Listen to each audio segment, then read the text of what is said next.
His personal maid, Alicia, reminds him not to forget their little promise for later. But our boy Adele is trying to keep his head in the game for the entrance exam, just as some background characters start gossiping about the shameless Marquis Adele, wondering why he is even taking the exam and what is up with the maid. And Adele just dismisses it all as a baseless rumor meant to stir up drama, telling Alicia to just ignore the haters and keep moving.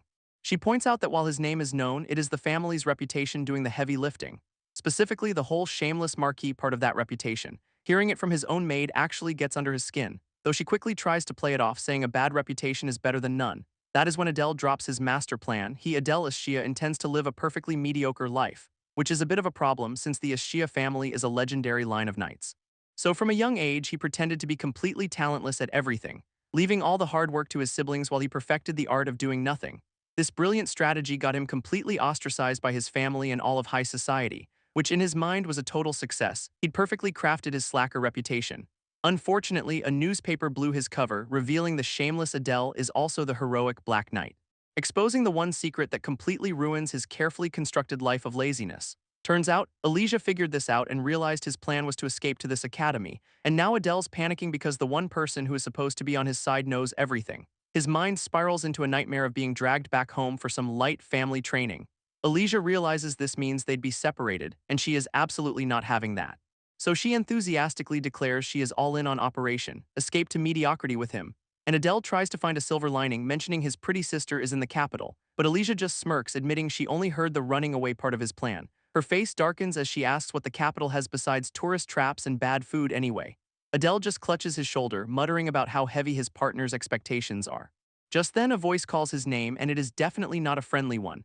A trio of textbook noble bullies strolls up, led by some guy with a serious superiority complex, who glares at Adele, demanding to know what a disgrace like him is doing here. Alicia recognizes him as a duke's son, while Adele just sighs at this cliché encounter. Our boy calmly asks the guy, Rega, why he is so surprised to see him at an entrance exam. And Rega is genuinely stunned that the infamous slacker would even try. His two goons immediately start howling with laughter at the sheer audacity of it all. Alicia, completely unimpressed, tells them to get lost and stop wasting everyone's time. One of the lackeys tries to shove her, but Adele's hand shoots out to block him, telling them to just leave him be since it is his right to take the test and fail on his own terms. He then points out the clock, warning them they are about to be late for registration, putting on a big flustered act as he rushes past them to sign up. And Rega, deciding it is not worth the effort, just tells his crew to let the loser go. Adele admits his panicked act was a bit much, and Alicia just deadpans that he is cruel. But as they walk off, Rega's eyes narrow on Alicia with a flash of recognition, suddenly realizing she might be from the prestigious Alimia family, a major noble house. His lackeys just keep laughing, completely oblivious as their boss connects the dots, concluding that a runaway noble is now playing maid to a loser master, a perfect pair of disgraces. This sends Rega into a full-blown tantrum, screaming that they are a waste of resources. Alicia, completely unfazed, tells him to go play with his fellow trash because she is on another level. That insult is the final straw, and Rega takes a heavy step forward, launching into a grand speech about how he will become a true knight at this academy. And with a roar, he throws a punch not at Adele but straight at Alicia. Except Adele's hand snaps out of nowhere, catching the fist without even breaking a sweat. Rega's face is a perfect picture of pure unadulterated shock, and in one smooth motion, Adele slams the bully against the wall, completely flipping the script. His goons can only stare, their jaws practically on the floor from the sudden turn of events. Adele's eyes go ice cold, telling him he can mock him all he wants. But laying a hand on his partner is a line he will absolutely not let anyone cross. This so-called elite is left slumped over, utterly defeated by the talentless slacker. Leaning in close, Adele tells the fool to remember this lesson well, then grabs Alicia's hand, pulling her away from the mess while Rega's crew just freezes, and Alicia is just beaming, completely smitten by her master's sudden display of competence. With the trash officially taken care of, they finally head inside the academy building, making it to the registration desk just in the nick of time to sign up. Alicia lays out the exam schedule, magic and swordsmanship today, written test tomorrow, while Rega's crew is still trying to process why a high-class Alimia noble is playing maid. Overhearing them, Adele figures it is probably time to explain a few things about his partner. She introduces herself as Alicia Alimia, a 15-year-old mage, and points toward the exam grounds. Turns out her family is a legendary house of mages, making her a pretty big deal in high society. And we get a little flashback to the training she put him through, which looks suspiciously like a beatdown. He admits she is terrifying, but smugly recalls he personally requested her as his maid long before his secret got out. Adele starts to wonder if maybe he is actually one of the luckiest guys alive, which she immediately uses to mess with him, claiming it is all because of love. He just sighs, resigning himself to the daily chaos as they walk off together. At that moment, an instructor announces the start of the magic practical exam. Our boy looks around, noting that the competition seems surprisingly high level. This proctor explains that since the academy is royally funded, they only want the absolute best. And Adele immediately realizes this means the test is going to be ridiculously hard. She then adds that for some, the practical skills test might be too asterisk easy, which is its own problem. This hits Adele hard. He has to pass but cannot reveal any of the Black Knight's power. Elijah gets it instantly. If he gets exposed, their whole plan to live quietly is ruined. So if he misjudges how much power to use, he either fails or blows his cover completely. Elijah helpfully lays out his two paths to hell: fail and get dragged home, or pass and expose his secret identity. She then cheerfully adds that she'd be delighted if he got a high score, which is not helping his panic at all. But Adele hatches a brilliant plan. He will just scope out the competition and aim for a perfectly average score. Unfortunately, the proctor calls him up as the very first contestant, and he immediately trips and face plants. This other nobles start whispering, mocking the shame of the Ashia family for taking a commemorative exam. Adele just shoots them a dead-eyed glance, completely unfazed by the usual trash talk. Elijah, on the other hand, is calmly making a mental list of people who need to be handled later. Our boy just reaffirms his mission. He will defend his precious slacker reputation at all costs. This instructor points him to the starting line, telling him to demonstrate his magic. He steps forward, ready to deliver the most aggressively mediocre performance of his life. This task is to hit a distant target with any spell, and missing will not necessarily mean failure. Turns out the target is a tiny post 80 meters away, a shot so hard it seems impossible for most. Then it dawns on him, this is an academy for the best of the best, so impossible is the starting line. He realizes it is a trap, everyone is expected to hit it, and the real evaluation is on how they do it. Meanwhile, the other students are just sweating, wondering if the famous loser can even cast a spell. Adele is having a complete meltdown, the pressure of being perfectly average completely overwhelming him. Finally, he just gives up on thinking, letting his power surge from his hand with a screw-it mentality. Except instead of a spell, a massive, intricately designed black sword materializes out of thin air. Even Adele is confused, wondering where the hell a sword came from during a magic test. He just stares at the weapon, his entire plan for a quiet life already going up in flames. This proctor is completely floored, recognizing this insane power as the work of the king of the forest. In an instant, a massive forest explodes into existence right before their eyes, shocking everyone. This other students can only stare in disbelief, wondering what the hell they just witnessed. Most of the contestants are literally blown off their feet, realizing this level of magic is just impossible. Elijah, however, calmly identifies it as earth magic that has been refined to its absolute peak. Turns out some blonde kid just grew an entire ecosystem as his demonstration, instantly accelerating plant life. This proctor mistakenly assumes Adele was the one who did it, calling his magic completely next level. This kid, now known as the one who rules over nature, has just set an impossibly high bar for the exam. Even Elijah admits that no one from her legendary family of mages can pull off something on this scale. All the nobles who were just mocking Adele are now sweating buckets, terrified that he was the one responsible. Meanwhile, the actual prodigy is just blushing, muttering that he might have overdone it a little. He stammers an apology to the proctor, who just thanks him for turning the exam grounds into a national park. As the kid walks back, the other contestants part like the Red Sea, giving him a very wide berth. Adele is just a puddle of despair on the ground, while Elijah cheerfully congratulates him on a job well done. She calls his plan a huge success, and he just screams back that it was a catastrophic failure. He collapses as she reminds him that failing means the night squad, while passing means the academy, both terrible options. Just then, the proctor recovers enough to call the next name on the list, Elijah Elimia. She gracefully steps forward for her turn, leaving Adele to wallow in his shattered dreams of mediocrity. With a sly smile, she tells her master that her own skills are just average, of course. She then points to a spot in the new forest, asking him to bury something for her, a very suspicious request. She gracefully accepts his very suspicious request with a formal, elegant bow, then launches into a ridiculously dramatic speech about bestowing a gift of sunlight upon the world, and with a confident smirk she declares her little present is now complete. A massive arrow of light then rockets into the sky, her personal definition of average, of course. Before arcing back down and screaming directly toward the newly grown forest, this proctor and the other students just collectively lose their minds at the sheer scale of the spell. It impacts with enough force to completely vaporize a huge chunk of the landscape. Elijah just curtsies, politely apologizing for the unpleasant sight she just created. This proctor is left completely speechless, unable to even form a coherent sentence. While Adele buries his face in his hands, yelling that she absolutely went too far. From the sidelines, the instructor can only stare, wondering what is wrong with these kids, finally concluding that both of them are just completely and utterly off the charts. Meanwhile, up on a balcony, a girl wearing a crown has been watching the whole spectacle unfold. Her companion seems surprised that the princess's target actually made it to the final exam.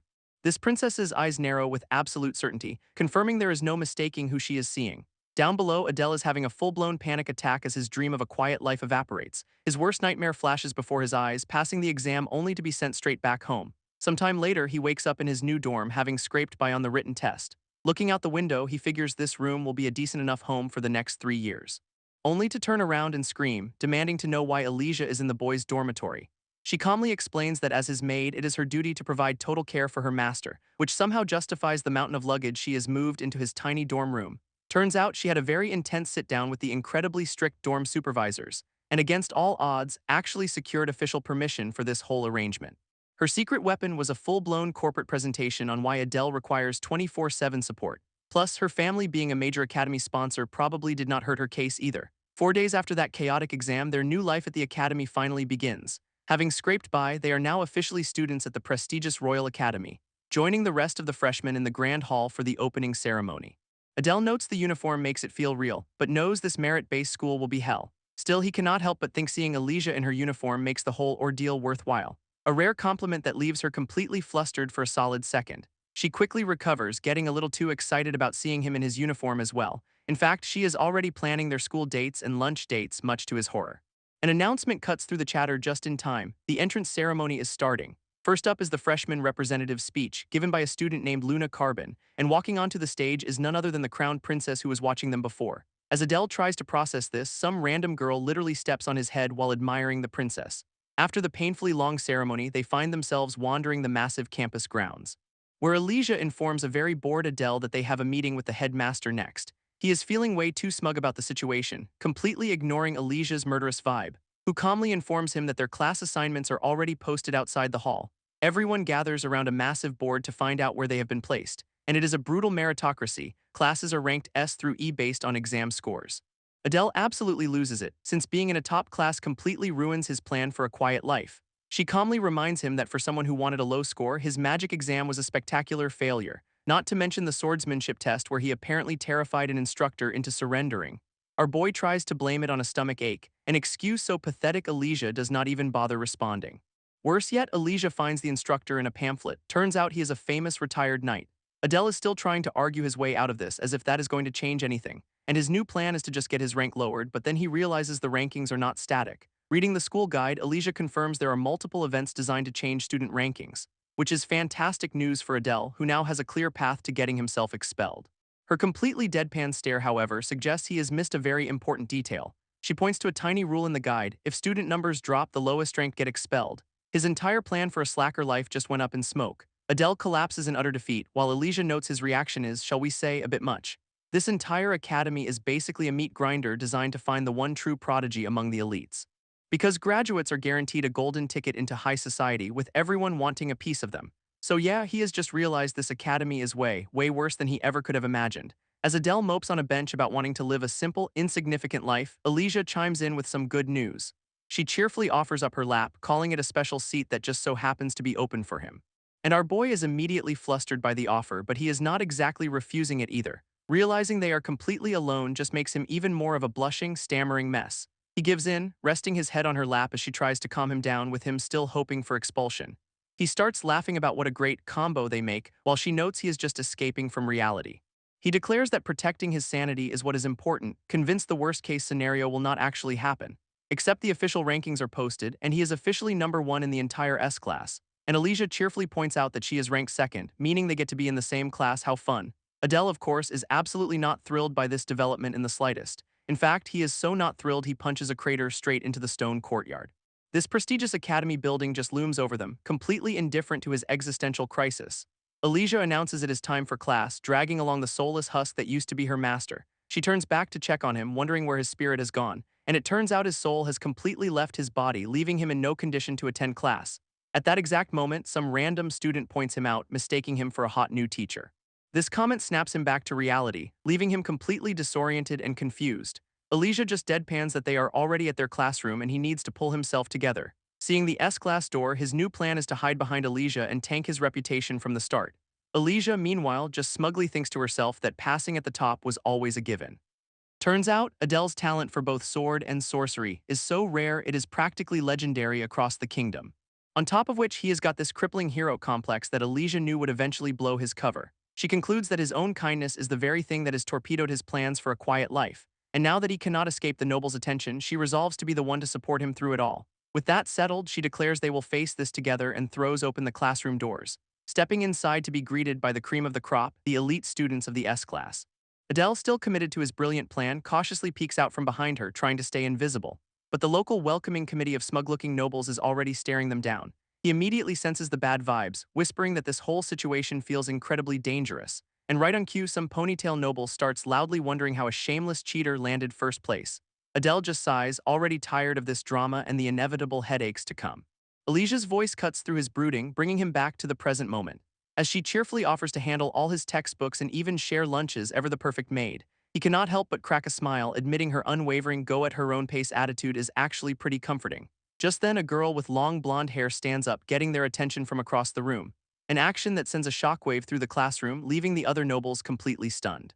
This girl gets a little flustered, recognizing him as the guy from the entrance ceremony, and nervously walks right up to him, asking if he is the one and only Adele Shia. Adele confirms he is, clearly wondering why this total stranger is suddenly talking to him, and her response is to lean in with a terrifying expression and just start screaming "SASA" at him. Instead of an attack, she just starts screaming for his autograph. And the entire classroom just watches as she bows, begging him to sign something for her. Adele has absolutely no idea what is happening or why he is suddenly a celebrity, while she is practically prostrating herself on the floor, still demanding his signature. Realizing she has made a scene, she gets super flustered and tries to backtrack, which gives the smug nobles the perfect excuse to judge him for making a girl cry. Our boy is just left wondering how he is already the bad guy on day one. But thankfully the instructor walks in and tells everyone to shut up and sit down. Adele immediately faceplants onto his desk, already done with this school for good, and after what feels like an eternity of lectures, this first day of class finally comes to an end. He stretches, ecstatic to be free, while Alicia just looks on with a calm smile. But Princess Luna's clique is gossiping about the autograph incident, wondering who Adele is. Alicia overhears them, her expression turning a little more serious. While Adele figures the girl must be a fan and decides his new strategy is to avoid all nobles, he proudly declares he is just going to go home, completely forgetting a key detail, when a voice cuts in asking what the problem is with their seating arrangement. Standing there is a girl with long black hair and a very self-assured smirk, and both of them turn around, completely caught off guard by the interruption.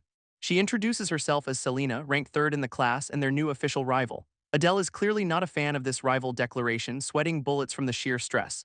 Selena, however, is just confused why the top two students are not more thrilled with their ranks. He immediately tries to de-escalate by bowing and begging her to just leave him be, but she just shrugs it off, asking what clubs they are planning to join instead. Alicia explains that the academy has tons of clubs designed for students to hone their skills, and Selena gestures for them to look towards the main gate for a little demonstration. Turns out, every club in the school is aggressively trying to recruit the top-ranked freshmen. She even offers a pro tip on how to sneak out the back to avoid the absolute chaos. Alicia is a little surprised Selena knows the campus layout so well for a first year. But Selena just cuts to the chase, asking if they are really not joining any clubs. Adele laughs, saying of course not, Alicia is his attendant and will just follow him anyway. This answer genuinely shocks Selena, who cannot believe he'd ignore the royal-sponsored clubs. She warns him that by doing so, he is throwing away his only chance to build a faction. Our boy has no idea what she is talking about, but Alicia seems to understand instantly. Selena smirks, noting how fast the top-ranked students catch on, leaving Adele totally lost. And just like that, the conversation takes a much more serious turn. Alicia explains that for nobles, this academy is a miniature version of high society politics. Selena winks, impressed that she summed up the entire system so perfectly. She lays it out. After graduation, your connections and affiliations are what truly matter.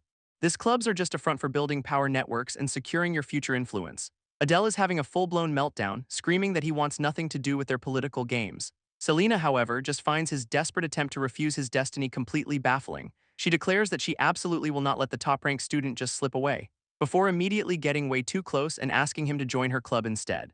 Alicia instantly goes full-on territorial, insisting he can be a ghost member of her club. This, of course, devolves into a tug-of-war, with both girls literally pulling him apart. In the chaos, they stumble backward right into another student, a guy with reddish-brown hair. Adele, still being stretched like a piece of taffy, is just completely lost at this point. This new guy, however, recognizes him on the spot, pointing with a look of total disbelief. As the sun sets, Adele just wishes he could erase this entire day from his memory. Turns out this guy and his buddy were also at the exams but are blaming their failure on being sick. He is absolutely furious they did not pass, taking his frustration out on his friend for the lame excuse. Adele just sees their little drama as a convenient distraction he can use to escape. This guy clenches his fist, convinced Adele's top score was a total fluke that would not hold up in a real fight. Our boy just smiles and agrees, saying he'd much rather avoid any pointless conflicts. Naturally, this just prompts the guy to officially challenge him to a duel on the spot. Selena just facepalms, already so tired of the macho nonsense at this academy. Turns out the school has a formal dueling system for students to settle their disputes. and the winner gets to swap ranks with the loser, a perfect way to climb the social ladder. Up on a balcony, those same smug nobles from class watch on, smirking at the brutal system. This nobles on the balcony sneer at the dueling system, calling it a barbaric rule they will complain about. But his friend argues it is a perfect way to weed out the weak, while Elijah watches with concern. Adele just sighs, correctly guessing his opponent is from the pompous Knights Club. Even the autograph girl is watching from the sidelines, worried he is already attracting trouble. This challenger, Rega, loudly boasts that he is going to expose Adele's true weakness to everyone. And Elijah explains the official penalty. The loser gets banned from dueling for a whole month, which gives our boy a brilliant, absolutely terrible idea. He realizes this is the perfect chance to throw the match, tank his rank, and finally be left alone. Selena, however, cuts in, warning him not to underestimate his opponent. She reveals that this guy is actually ranked 22nd in the entire class. And Rega adds his own little condition. If Adele loses, he gets expelled on the spot. Suddenly, the plan to lose looks a lot less appealing, leaving him no choice but to win. Up above, the nobles are still gossiping, wondering how some rumored blonde even got first place. With a confident smirk, Selena steps in to act as the official witness for the duel. Rega points his sword, vowing to prove Adele is unworthy of the prestigious Ashia family name. Adele calmly assesses the situation, knowing rank does not always equal skill in a real fight. This challenger's buddy smugly assumes it is over, but Elijah remains completely unfazed. Selena raises her hand, officially preparing to start the match, and with a shout she signals the beginning as Rega lunges forward instantly. Adele's a little impressed, admitting the guy is surprisingly fast for a simple academy student. Rega brings his sword down with everything he has got, clearly expecting an easy win. But Adele just watches the blade descend, not even bothering to flinch for a second. He sidesteps the clumsy attack like it is a slow-motion practice drill. This look on his face saying it all, this is just a total waste of his time. As Rega tries to recover, Adele catches the flat of his blade between two fingers. This sheer force of the block sends a shockwave through Rega's entire body, leaving his opponent completely stunned, unable to process what just happened. With a flick of his wrist, Adele sends the sword spinning helplessly into the air. Up on the balcony, the noble peanut gallery's jaws are practically on the floor. Rega's prized weapon is now just a glint of metal falling from the sky, and even Selena is impressed, realizing there is way more to this kid than his slacker act. This autograph girl, however, seems to understand he is using invisible magic threads to disarm him. His opponent's blade lands perfectly, embedding itself in the ground far from its owner. Rega just stands there, panting and defeated, staring at his now empty hands. Adele smirks, apologizing for not taking this seriously and promising to actually try now.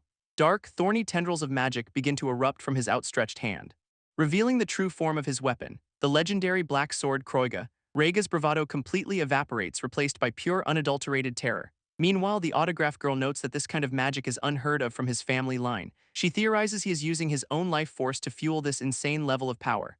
This autograph girl realizes he is not casting spells, but internally reinforcing his own body. Rega unleashes his own speed magic, but Adele is still effortlessly dancing around his attacks. Every one of Rega's desperate swings just meets empty air, barely even grazing our boy, until he thinks he has finally cracked the code behind Adele's impossible acceleration. Too bad Adele is literally standing on his sword, telling him that trick alone will not cut it. He then casually kicks off the air, leaving his legendary sword behind just to flex on him. Rega is absolutely livid, thinking Adele is mocking him by fighting without a weapon. He gathers all his remaining magic for one last, all-or-nothing downward slash, while Adele just smirks, announcing that his little gift is finally complete. In an instant, the thorny branches of Kroiga erupt from the ground, trapping Rega completely. This poor guy can only stare in horror, realizing he walked right into the trap. Up on the balcony, the nobles are freaking out, unable to identify what kind of magic this is. Elijah calmly explains that the moment the sword hit the ground, the entire field became Adele's domain. Rega is left a broken mess, finally understanding the hint Adele gave him way too late. Adele strolls over, telling him someone of his level has no right to even say the Ashia name. His opponent can only stammer for him to wait, knowing exactly what is coming next. But our boy just gives a casual wave and snaps his fingers, ending the fight. A blast of dark energy sends Rega and his buddy flying across the courtyard. This friend is completely losing his mind, screaming at the sheer display of power. And Selena just watches, her smug confidence completely wiped from her face. This blast sends both guys flying, slamming them into the wall right below the viewing balcony. And the nobles lean over, absolutely stunned by the sheer destructive force on display. Turns out Adele's thorny vines cushion the impact, leaving Rega unconscious but in one piece. Adele just straightens his tie, calmly declaring that the curtain has officially closed on this little show. He gives the defeated challenger one last piece of advice: do not come looking for him ever again. Selena can only watch, finally convinced that this top-ranked slacker is the genuine article. Up on the balcony, the peanut gallery is completely silent, their smugness totally evaporated. A moment later, the autograph girl finds Adele moping in the bushes and congratulates him on the win. Selena joins them, teasing him for trying to hide and offering a patronizing head pat for his troubles. She reaches out saying he has had a pretty rough day and deserves a little comfort, but Elijah swoops in to pat his head instead, noting Selena seems to have other motives. Selena sheepishly apologizes, admitting she got a little careless and had a real reason for being here. She then presents him with a formal letter, complete with an official-looking wax seal. Our boy's first thought is a love letter, which earns him a swift reality check from Elijah. She tells him to quit dreaming and take a proper look at the crest on the seal. He finally gets it, realizing the emblem is the exact same one used by the Academy itself, which, as Selena explains, means this letter is directly connected to the royal family. In fact, it is a personal invitation from her princess, the very same girl who asked for his autograph. That fangirl is actually Luna Carbon, the second princess of the entire Carbon Kingdom. This next day, Adele just stares at the invitation, knowing this is a whole new level of trouble. Adele's brain completely short-circuits, realizing his fangirl is literally the second princess, Luna Carbon. So he trudges to the meeting spot, annoyed about being summoned and ditching his other plans for this. Suddenly, Elijah yanks him back, warning that ditching a princess is a one-way ticket to social ruin. Turns out she was worried about him meeting royalty alone, hence the not-so-subtle escort service. Apparently, Elijah's been getting swarmed with duel requests herself, a popular way to self-promote here. She just casually mentions she wrapped up 5 duels in a flash, leaving Adele stunned at her efficiency. With that little detour over, they continue along the waterfront path to meet the princess. Arriving at the meeting spot, he finds none other than Selena waiting for them under a pavilion. She gives a casual salute, welcoming him with that same smug confidence from the duel. And right behind her, Princess Luna pops out, completely starstruck and calling him the Black Knight. This princess is a blushing, stammering mess, trying to properly thank him for saving her life. Selena is forced to clamp a hand over the princess's mouth, telling her to maybe calm down a little. Elijah points out the obvious mix-up, but all Adele can think about is how badly he wants to go home. Once they are all seated, Luna apologizes for dragging him out here on such short notice. She then properly introduces herself as Luna Carbon just to make it official. Adele tries to deflect, laughing that the rumors are fake and he is just a shameless Shia, nothing more. Selena, however, is not buying it for a second, calling him out for still trying to hide his identity. Elijah cuts in, suggesting they table that little debate and actually listen to what Luna wants to ask. Luna then gets to the point, asking Adele if he would be willing to help them with a certain problem. And from the look on his face, our boy already knows this is going to be a massive headache. Luna explains she cannot just abandon people who need help, asking for his cooperation on a specific matter. Adele just listens, his hand resting on the table as he weighs this new headache. Selena finally gets to the point, asking him to help the princess establish her own salon. This is not some school club, but an exclusive invitation-only group, which Elijah immediately pegs as a political faction. With a desperate look, Luna confirms she is trying to build a power base and needs allies. Adele, ever the realist, points out that a princess should not have any trouble finding followers. This pained look on Luna's face says it all. It is clearly not that simple at all. Elijah just sighs, correctly guessing that this is about to get incredibly complicated. This princess is so embarrassed she can barely look at them, completely flustered by the situation. She finally reveals the root of her problem. Her older brother is also a student here. Our boy's still not getting it, wondering what the big deal is about her brother being the third prince. Turns out this brother is actively sabotaging her salon, making sure nobody dares to join her. Adele is completely lost, unable to understand why a brother would go out of his way to ruin things for his sister. Selena, however, gets it perfectly, gritting her teeth and calling the prince a total scumbag. Even Elijah admits that while the language is harsh, she has heard the nasty rumors about him. This is the guy in question, second Prince Julius Carbon, a talented but ruthless schemer. Luna just wants to be left alone, but her brother is making it impossible for her to do anything. Elijah lays out the brutal truth. This is all a prelude to a future war for the throne. It is a classic political move, a calculated plan to crush any sibling who cannot build their own power base. Selena admits they are furious about it, but they simply do not have the manpower to fight back. Selena lays it on thick, telling Adele they are counting on his power and formally asking for his help, and Luna follows up with a desperate, tear-filled bow begging him to join their cause. Our boy, feeling the immense pressure, starts to give them his answer, but all he can do is ask for a little time to think this whole thing over. A few days later, a sudden scream rips through the air near one of the Academy's towers. Turns out Adele's been tied to a chair, demanding to know why a cleric just kidnapped him. This new guy, the Academy priest, calmly explains he has heard reports about Adele's poor class attitude. He then suggests a ridiculously old-fashioned punishment that involves hugging a stone slab. Adele is completely over this, but the priest casually mentions he knows his entrance exam results, adding that his abilities are completely unprecedented in the Academy's entire history. This priest then holds a stone block over his head, saying it is a shame to let that talent go to waste. Just as he is about to continue his bizarre penance, a scream from outside interrupts the lecture. Adele and the priest both look out the window, spotting some serious trouble brewing below. It is Elijah, shouting that they have been forced to wager the salon's creation on a duel. Down in the courtyard, Selena is already locked in combat, her sword at the ready. Elijah and Adele are now sprinting towards the scene, trying to catch up with the chaos. Our boy has a grim look on his face, realizing he has been dragged into this mess anyway. Luna explains that her brother's faction ambushed them and immediately issued a challenge. This deal was simple. If Luna's side wins the duel, the prince has to approve her salon. Adele just sighs, admitting he was about to refuse their offer, but Selena already accepted the fight. Adele clenches his fist, demanding to know exactly who Selena is up against. Turns out it is one of the prince's top cronies, the second-ranked student in the entire second year. Selena already knows she cannot win, while her opponent smirks about ending this whole salon business. As their auras flare, Elysia can only shout that this whole duel is completely reckless.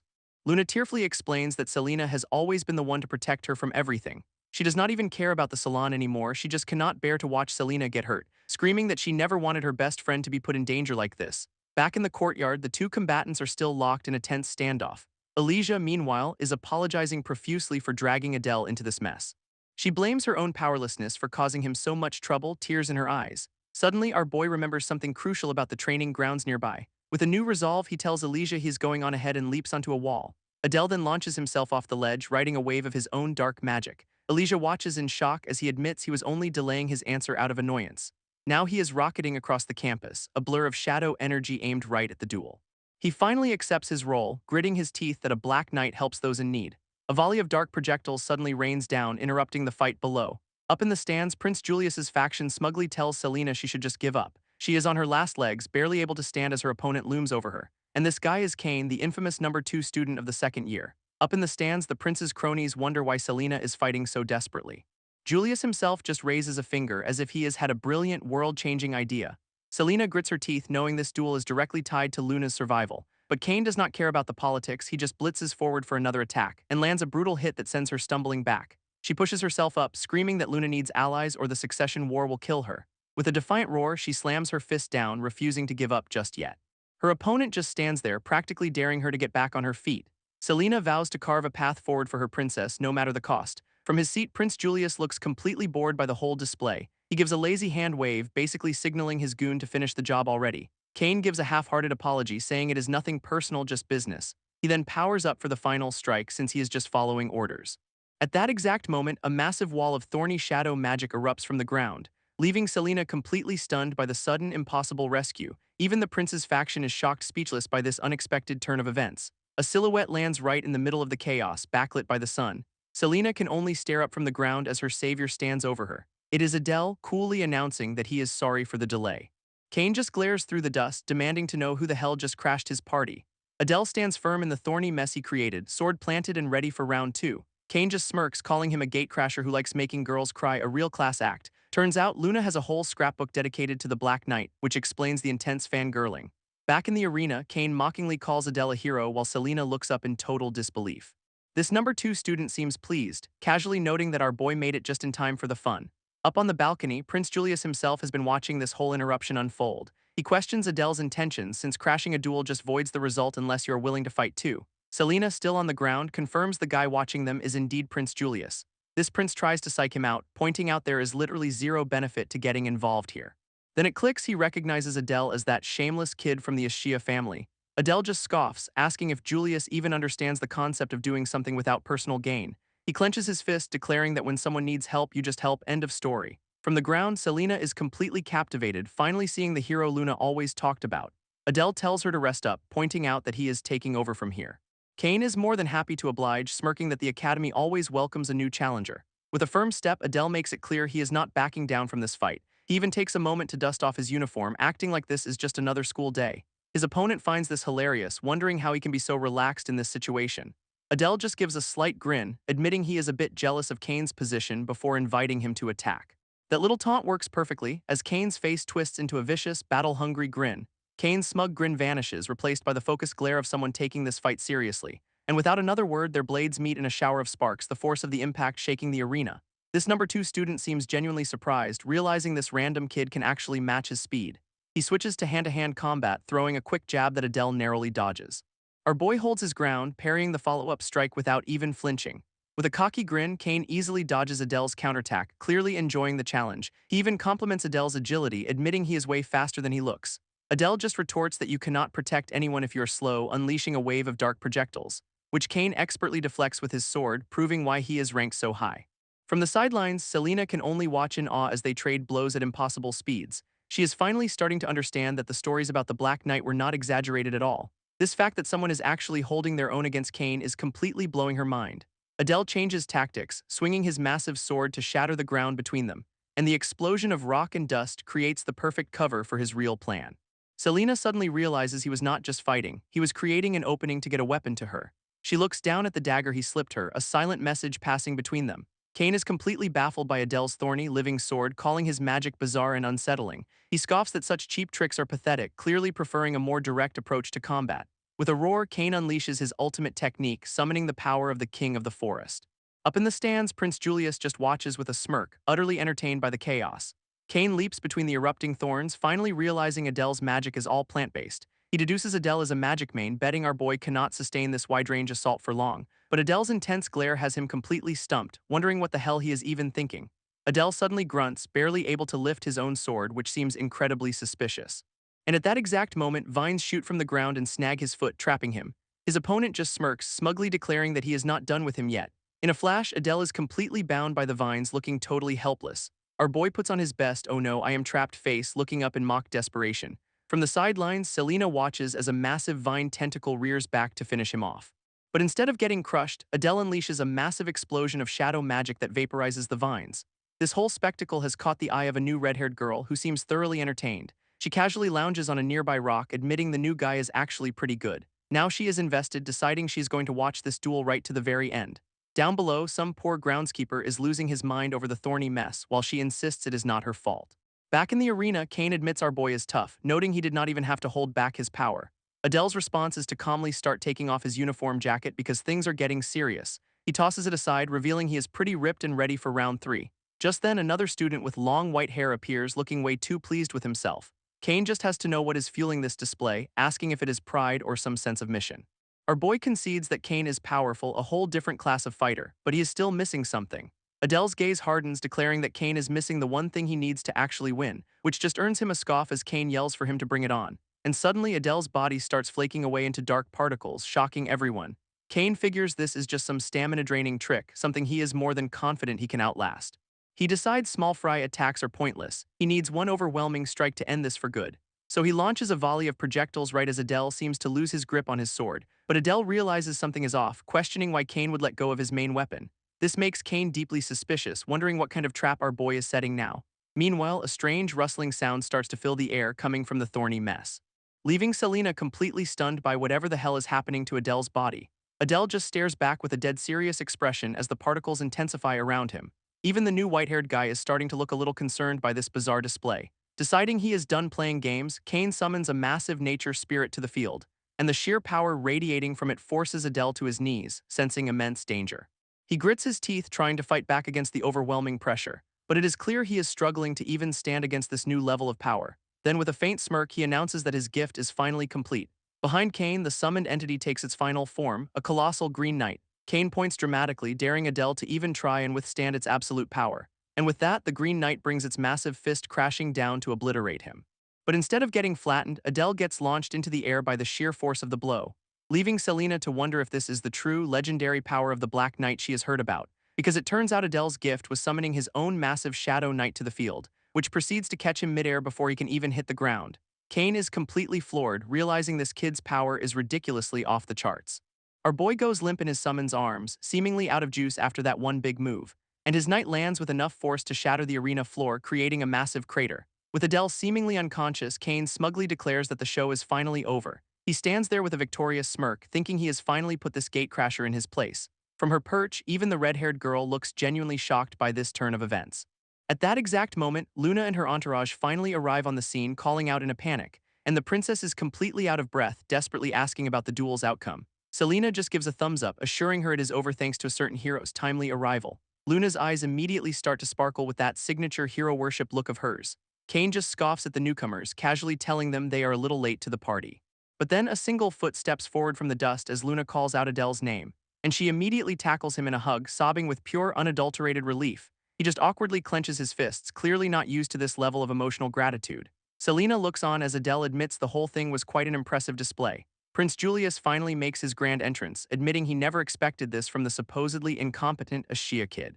Julius asks if our boy's been hiding his true power this whole time, with Luna still clinging to his back. But Adele just plays it off with a smirk, claiming the whole thing was a complete coincidence. This new white-haired guy finds that excuse absolutely hilarious, bursting out laughing at the blatant lie. And without warning, he launches a magic blast right at them, clearly not one for pleasantries. But Adele's hand moves in a blur, slapping the attack away before it can even connect. This guy pulls rank, pointing and reminding everyone that he is a prince, as if that excuses everything. And Adele just tells him to watch his hands, calling him out for being way too familiar with the princess. From the sidelines, Kane looks completely done, realizing he misjudged this entire situation.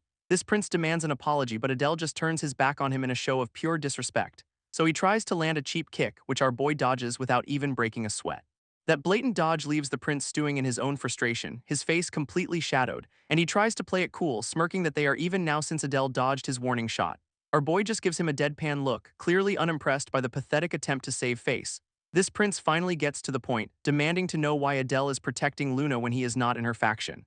Dismissing Selina's role as a guard and insisting this is a personal matter for insiders only. Turns out, he has been pressuring Luna to accept his support, basically blaming her for this whole mess. Adele can feel her trembling behind him, realizing this is not just a duel, it is straight-up coercion, and his expression hardens as he puts all the pieces together, understanding the real stakes here. With a faint smile, he closes his eyes for a moment, having come to a decision. And he announces it out loud, leaving the prince completely confused about what is coming next. Adele makes it official, announcing he is joining Luna's faction and telling the prince to shut up. This prince just gives him a chillingly smug look, clearly not intimidated in the slightest. And sometime later, Luna offers him a sandwich, asking if he is mocking his new master. Our boy just digs in while she rambles on about how delicious everything is. And she admits the shock of last night's events had her going to bed early. But thinking back, she cannot get over how he joined her faction and immediately picked a fight. On top of that, he flipped off a member of the royal family, which is still short-circuiting her brain. And the realization finally hits her that he is a complete and total moron. But apparently that is exactly what she loves about her new protector. This has Adele completely losing it, apologizing profusely and asking if he should go pray for forgiveness again, all while they are having a surprisingly peaceful picnic. Later, Adele stands on a balcony, questioning his own decision to enroll here, telling himself it was all for his own peace of mind, though he does not sound convinced. Turns out seeing Luna crying the day before reminded him of something important, a memory of the Black Knight saving a young girl a long time ago. He was a shadowy figure who leaped into action without a second thought. After stumbling upon a trail of bodies on his way home one day, they were likely guards, their forms dissolving into dark particles just like his own magic. It was all the work of professional assassins hunting down their real target, and if he had not stepped in, the young girl would have been killed for sure. And it turns out that little girl he saved all those years ago was none other than Luna herself. Back in the present, Selina notes that Luna seems to have a special connection to him now, but for Adele it is simple. He cannot just ignore someone crying right in front of him. This thought of leaving someone to suffer would literally keep him from sleeping at night. He has heard all about Julius's little stunt from Selina, which just solidifies his decision. With his mind made up, he decides his work here is not quite finished yet. Claiming it is all for his own peace of mind, a totally selfish reason to get involved. Then he just slams the door, leaving Selina completely speechless on the balcony. She just smiles, knowing damn well no one goes this far for such a flimsy excuse. A little while later, we cut to the boys' dormitory, where Luna is having a full-blown meltdown about being in a guy's room, much to Selina's annoyance. Suddenly, a new maid makes a grand, sparkling entrance, ready to get to work. Her sheer maid aura is so powerful it practically blinds our boy, who is not prepared for this. Selina immediately starts plotting, whispering that this new rival is way too strong and needs to be dealt with. After everyone calms down, they get back to the topic at hand over some tea. Adele asks if Julius's whole power trip is because of the royal succession dispute, which the maid confirms. Turns out the kingdom has a whole bunch of princes and princesses, making a war for the throne inevitable. This maid points out that since the king is still healthy, no one's really taking it seriously yet. Selina adds that any well-informed noble would know what is really going on behind the scenes, though, because the official war for the throne has not even started, leaving Adele a bit confused. Luna explains this is more than just a squabble. All the royals have a gut feeling a storm is brewing. And the maid lays out the political minefield. A dozen siblings, with Prince Julius being the biggest snake, who is specifically targeting Luna because she is the newest and weakest player on the board, making her the perfect pawn for him to just sweep away before the real game even begins. He apparently sees her as a worthless piece, someone who is just cluttering up his path to the throne. Back in the present, Luna is fuming that Julius is trying to pin the duel's repair costs on her. And she insists she does not even want the crown, she just needs allies to stop his strong-arm tactics. But the maid cuts in with a dose of reality, reminding them that Luna is a legitimate assassination target. Her very presence at the academy has painted a bullseye on her back, and things are only going to escalate. So Adele lays out the plan: protect the princess and gather allies, a mission the new maid readily accepts. This sudden wave of competent support completely short-circuits Luna's brain, leaving her a flustered mess. So Adele just grabs her hands, declaring he is already on this ship and it is easier to protect her this way. This bold move proves to be a bit too much for the princess to process. And when he gives her a little tug, her soul just pops right out of her body, while Selena and the maid, Alicia, just watch the chaos unfold from the sidelines. Meanwhile, out in some random forest within the Carbon Kingdom, a massive clawed paw slams down onto the forest floor, belonging to a monstrous wolf that is clearly on the hunt. It immediately lunges at a lone man standing in its path, who turns out to be a soldier drawing his blade to face the massive threat. Turns out that soldier is Kane, the academy's second-rank student, looking dead serious, having just finished his own little warm-up and leaving a monster's paw as a souvenir. Even after taking down 8 of them, he is still convinced he has a long way to go. Realizing his own weakness is what led to his recent, very public humiliation. A voice from off-screen asks if he is finally finished with his little temper tantrum, and Kane just looks over at a massive pile of defeated monsters, apologizing for the wait, because it turns out he was with Prince Julius, the #1 student who has just been chilling. Kane mentions that the new Sword Saint kid does not even begin to compare to Julius's power, but Julius just gets up to leave, clearly bored with the whole conversation already. That is, until a new girl with a radiant aura pops out of nowhere to stop him, leaving even Kane completely blindsided, having no idea she was even there. This newcomer's name is Charlotte, and she has clearly got something on her mind. She winks, pointing out how rare it is for the Academy's top 3 to be hanging out. Before teasing Julius about being too timid to even bother trying for S-class, she even calls him out for having zero ambition despite being at the top of the food chain, which has her completely flustered, flat out refusing his weird masochistic vibes. Julius just changes the subject, saying he has a question for her specifically, and she turns to listen, completely unaware of what he is about to ask. With a chilling glow, he asks if she thinks she has what it takes to defeat a hero. And Charlotte just smirks, intrigued by the idea of taking down someone with that title. Charlotte gets right in Julius's face, teasing that he'd need to be 3 times stronger, and with a confident smirk, she declares that she can absolutely win this fight. A month passes since Adele's duel with Julius's faction, setting a whole new stage. While walking the grounds, Alicia correctly guesses Adele is worried about Luna's lack of power. And he calls her way too optimistic, but she just winks, having unshakable faith in him. Turns out they are heading to a new meeting spot, a private salon they have acquired for the faction. And by acquired, she means they bought out an entire, ridiculously lavish room for themselves. Adele is floored that students can do this, but Selena explains it is a common perk for rich kids. Alicia points out that even though they won the duel, Julius's side has been suspiciously quiet. Selena agrees it is unsettling since their enemy cannot just dismantle the academy to get to them. This constant anxiety is clearly getting to Luna, who admits she cannot take much more of this. To lift everyone's spirits, they decide to celebrate their new headquarters properly. So Alicia busts out some insanely rare books, leaving Adele and Luna completely stunned. This 2 of them are practically drooling over the massive library, calling it a mountain of treasure. And Selena is just happy Luna likes it, figuring the books will be perfect for studying. Speaking of which, Alicia casually drops that their first round of exams is coming up, which sends Luna into a full-blown panic, terrified of her 8th place rank dropping any lower. Selena tries to calm her down, offering to help her study and praising her hard work, but Luna just realizes she is surrounded by the top 3 students, which is its own kind of pressure. This stress finally breaks them all, with Adele banging his head on the door as everyone melts down. Luna's study session devolves into a full-blown existential crisis, calling herself garbage, which has Adele wondering if Alicia's okay after her own earlier meltdown. Alicia, completely unfazed, chimes in that she is actually proud of how Adele talks to her, and this sparks a competitive fire, declaring her partner Selena is strong and she will not be outdone. Turns out Luna and Selena have been inseparable since they were just kids. Since Selena, being the daughter of a knight, used to visit the royal castle all the time. Back then, she was a shy but determined-looking kid, always trailing after her dad, while a young Luna was treating the entire castle like her personal playground. One day, while exploring, the princess stumbled upon someone hiding in the gardens, and that someone was a young Selena who'd found her hiding in a secret spot.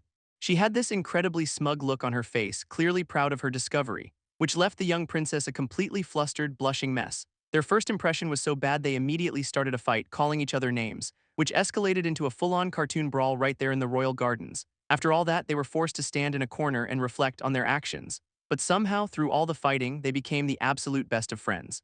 Back in the present, Luna explains that Selena had always dreamed of joining the Knight Order, even swearing an oath to become a knight specifically to protect Luna, which is why the princess believes, no matter what, that Selena is her greatest ally. Adele just smiles, realizing that deep bond is exactly why Selena is so fiercely protective of her. Adele just laughs, finding Luna's flustered reaction to his support kind of endearing. And with Julius's crew laying low, the gang spends their days hitting the books in the salon. As exams draw near, the duels die down, giving Adele his first real taste of peace at the academy, but his hero's intuition keeps nagging him about his confrontation with Julius, who ominously warned him that a storm was on its way. That storm finally arrives on the day of the exams, with all the students gathered at an academy-owned dungeon for their practical test. An instructor lays out the rules, a 2-person team challenge to reach the dungeon's lowest level, and stepping through a portal at the end is the only way to officially pass. Selena's impressed by the fancy magic while Adele notes they only have 2 hours to clear it. This diagram shows a maze and only one member of a pair needs to reach the goal for both to pass. To make things spicier, second-year students are acting as proctors ready to help if needed. Which has Adele and Selena immediately smelling a trap, knowing Julius's crew is waiting to make a move. Someone pipes up to ask the obvious question, what happens if you do not make it in time? This instructor's answer is brutally simple, you get expelled on the spot. This news sends a wave of pure terror through the crowd who were not expecting that kind of pressure. Another student then asks how the pairs are even going to be decided for this nightmare exam. So with a clap of her hands, the instructor reveals the method with a flash of magic, instantly summoning a magical cuff that snaps right onto a student's wrist, locking them to a randomly assigned partner for the entire test. Adele checks his cuff and sees he's been assigned number 1, which sends Selena into an immediate downward spiral, realizing she is not his partner. But it turns out Luna is his partner and she is absolutely ecstatic about it. A development that of course sends Selena into a silent, murderous rage. Their proctor shows up, introducing herself as Charlotte, the third-ranked second-year student. Luna, ever the polite one, gives a deep bow while Adele just sizes her up. And as the other pairs are revealed, Selena gets stuck with Prince Julius himself. In another stroke of terrible luck, Elysia gets paired with the ever-brooding Cain. Someone points out the obvious. Pairing the top students like this seems way too convenient to be random. With the stage set, the exam is officially about to begin at the dungeon entrance. Luna asks Adele for a quick strategy session and Charlotte just waves them on, saying she does not mind, watching them walk off with a smug little smile playing on her lips, clearly planning something from the very get-go. Turns out she's been hired by the third princess's faction to deal with Julius's crew. And Adele's intuition is screaming that Charlotte is suspicious, but he cannot deny she is competent. He figures as long as her sponsor's goals do not clash with his, it is fine for now. Because Charlotte's motivation is brutally simple, she just needs the cash. A flashback reveals an old nun apologizing for not having the money to send her to a better school. But young Charlotte did not care about that, she just wanted to stay with her family at the orphanage. She promised that when she grew up she'd be the one to earn money and take care of everyone. Young Charlotte knew she was a genius, but it meant nothing if she could not grow up fast enough. A few years later, her worst fears come true as a plague devastates the orphanage. She recognizes the horrifying symptoms of the shadow sickness, watching it spread with dread. This situation gets even worse when the head nun collapses, also infected by the disease. With her last breaths, the nun warns that if this continues, everyone is going to die. One of the younger kids begs his big sister Charlotte to save him, completely shattering her. She is forced to watch in terror as the sickness rips through the city, leaving countless dead. Without the money for medicine or priests, all she could do was watch her family slowly fade. That is, until a mysterious man appears, asking if she is the genius child he has heard about. He offers her a simple deal, become his pawn and he will grant her any wish. With nothing left to lose, Charlotte grits her teeth and demands the only thing she needs, cold, hard cash. She screams that she will do absolutely anything he wants so long as he saves her family. Back in the present, her resolve is ironclad, she will walk any path no matter how dark. Adele watches her from a distance, sensing the incredible weight behind her determination. Elysia suddenly appears beside him, warning him to be extremely careful around their proctor. Apparently, Charlotte shot up from 58th place to 3rd right before the exams started. Elysia even suspects her own brother might be Charlotte's sponsor, manipulating things from the shadows. With all the players in position, the instructor officially declares the start of the exam. This students stare down the massive dungeon entrance, the challenge finally about to begin. Just stepping inside, Adele is immediately hit by the dungeon's incredibly dense atmosphere. Luna's already lost, admitting the dungeon's layout is a total mess from the get-go. While Adele realizes the sheer size of the place is a clue in itself, so he tries to get some intel from Charlotte, who immediately shuts him down with expulsion threats. She is clearly not thrilled about babysitting them, and Adele just offers a half-hearted apology, leaving him to brainstorm a strategy, either wander aimlessly or just stick to one wall. But with the clock ticking, he knows the slow and steady approach is just a gamble they cannot afford. So Luna asks him to bust out some of that unconventional power he is famous for, and he casually summons a few light orbs, leaving Luna completely starstruck that he can use light magic. Charlotte smugly chimes in that she taught him, though his skills are apparently nothing compared to Elysia's. Hearing this, Luna steps up, confidently declaring she will handle the illumination from here on out, gathering a ball of pure flame in her hands while chanting a powerful incantation, then unleashes it into the air above them. This single flame suddenly splits into multiple streams, each one racing down a different corridor, zipping through the darkness of the maze, until only a single path of fire remains, leaving Adele completely baffled by what just happened. Luna explains her brilliant logic. A maze is full of dead ends, right? Her fire spell just automatically snuffed out all the wrong turns, leaving only the correct route. Adele is absolutely floored by this cheat code, admitting that being paired with her is a massive stroke of luck. Meanwhile, Charlotte reminds them this is not just a walk in the park, preparing a light arrow of her own. Because even with a clear path, the dungeon has other dangers that weed out a few students every year. Charlotte internally complains that this exam should be a breeze, so they need to hurry up. And just an hour later, they have already found the glowing warp hole at the dungeon's end. A voice suddenly congratulates them on their success. belonging to a blonde-haired proctor who confirms they have officially passed the exam. While Luna is completely starstruck, Adele's instincts are screaming that this is way too easy. This proctor just waves them off, mentioning he has his own reports to file now. With a brilliant flash of light, they are teleported out of the dungeon, finding themselves right back at the entrance with an academy official. This man checks his list, confirming that Team 14 has successfully completed the test. He dismisses them, noting how surprisingly uneventful their entire run was. This blonde proctor smirks, thinking that with Julius now here, his main objective is complete, leaving Adele wondering if he is just paranoid or if something is seriously wrong here. But back in the dungeon, a voice chants an incantation as Luna watches Charlotte's silhouette. This ground suddenly erupts as Charlotte launches a surprise attack right at Adele. She smirks, telling him there is absolutely no such thing as being too paranoid. Luna can only stare in absolute shock at the sudden betrayal. Screaming Adele's name as a massive wall of rock closes in to crush him. She finally puts it together, accusing Charlotte of working for her brother, Julius. Charlotte just casually walks past, admitting she sensed Luna was suspicious, but it does not matter. Her true purpose, she declares, is to stop the hero, and Adele is not even a worthy opponent. Luna panics, realizing Adele is in mortal danger and she has to go after him, but just as she is about to give chase, another person steps into the clearing, leaving her completely stunned and demanding to know why he is asterisk here. It is her brother, Julius, who coolly tells her not to interfere with his plans. At that exact moment, Adele blasts his way out from under the pile of rock, coughing up dust and trying to process the sudden, violent betrayal. He looks around for Luna and Charlotte, but they have been completely separated from him. Instead, he is facing a new red-haired girl who has annoyed her ambush was not a one-hit KO. She gives him a smug grin, admitting she is impressed he is still on his feet. Adele grimly puts the pieces together, understanding this was the real trap all along. His opponent tells him the warm-up is officially over, preparing for a real fight, and immediately lunges forward with a devastating magical slash. Adele just barely manages to deflect the blow with a reinforced fist. This raw power of her attack sending a shockwave up his entire arm. Before he can recover, she is already warped behind him for another lightning-fast strike. He gets slammed into the ground, completely outmatched by her blinding speed.